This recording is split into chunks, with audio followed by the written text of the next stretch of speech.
mi café. Olé, olé, olé, mi café.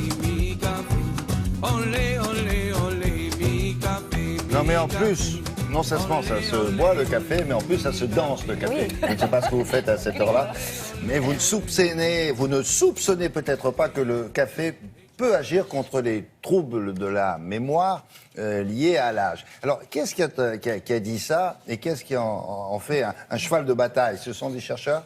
Alors, des chercheurs qui ont mené une étude internationale, des chercheurs de l'INSERM, de Lille, mais aussi des chercheurs de Lisbonne, des équipes de recherche aux États-Unis et en Allemagne. Et leur objectif, c'était de voir si justement la caféine que nous avons dans le café peut lutter contre les troubles de la mémoire liés à l'âge, peut booster en quelque sorte les facultés intellectuelles et cognitives. Ouais.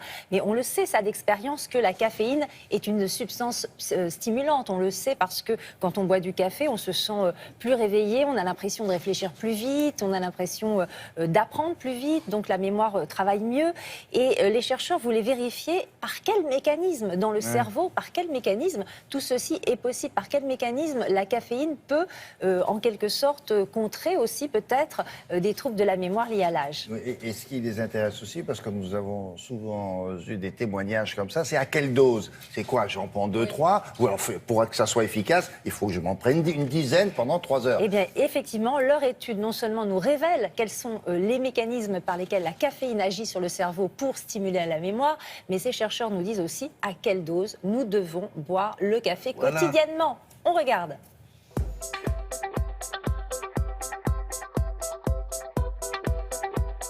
La caféine du café agit sur des récepteurs dans le cerveau et ces récepteurs sont trop activés au cours du vieillissement, notamment dans les zones qui contrôlent la mémoire. Et donc notre étude montre qu'effectivement cette activation anormale conduit à des troubles de la mémoire et de l'axe de stress qui sont des choses qu'on voit et pendant le vieillissement et pendant la maladie d'Alzheimer.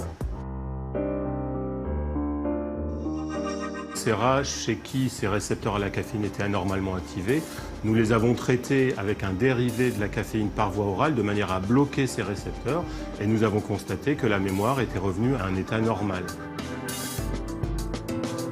Chez l'homme, les choses sont similaires à ce qu'on a constaté chez le rat. Et donc, la caféine est tout à fait à même de bloquer les récepteurs qui sont suractivés chez l'homme également, comme chez l'animal. Et donc, l'étape suivante du travail serait d'administrer de la caféine chez des patients qui ont des troubles cognitifs, notamment des patients atteints de maladie d'Alzheimer, de manière à montrer que cela a également un impact bénéfique sur leur mémoire.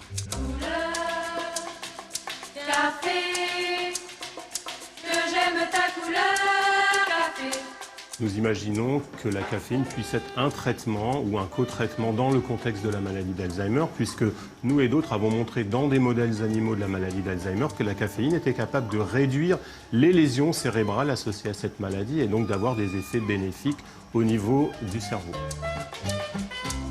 La caféine est probablement une molécule capable de booster la mémoire. Jusqu'il y a peu de temps, on pensait que cette capacité était liée simplement à sa faculté d'augmenter l'éveil et d'augmenter l'attention. Lorsqu'on est mieux réveillé, on est capable de mémoriser mieux. Mais en fait, une étude récente semble dire que la caféine est capable d'agir vraiment sur les structures qui sont impliquées dans la mémoire. Et donc chez l'homme, la caféine serait un booster de la mémoire à part entière. Juste un café, mon amour. Toutes les études indiquent que les effets bénéfiques de la caféine sont obtenus pour des doses entre 200 et 400 mg par jour, ce qui correspond environ à, on va dire, à peu près 5 tasses comme ceci par jour. Au-delà de ces doses, on perd ces effets bénéfiques et en plus, on risque des effets secondaires au niveau cardiaque.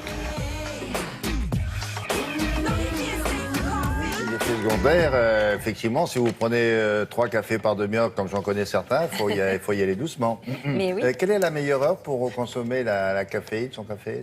Alors, il y a une étude américaine qui, justement, a étudié cette problématique et qui dit que, finalement, c'est pas au saut du lit que le café agit le plus, mais c'est entre 9h30 et 11h30, parce qu'à ce moment-là, notre horloge biologique est la plus réceptive aux capacités stimulantes de la caféine, tout simplement parce que nos taux de cortisol dans l'organisme sont plus bas.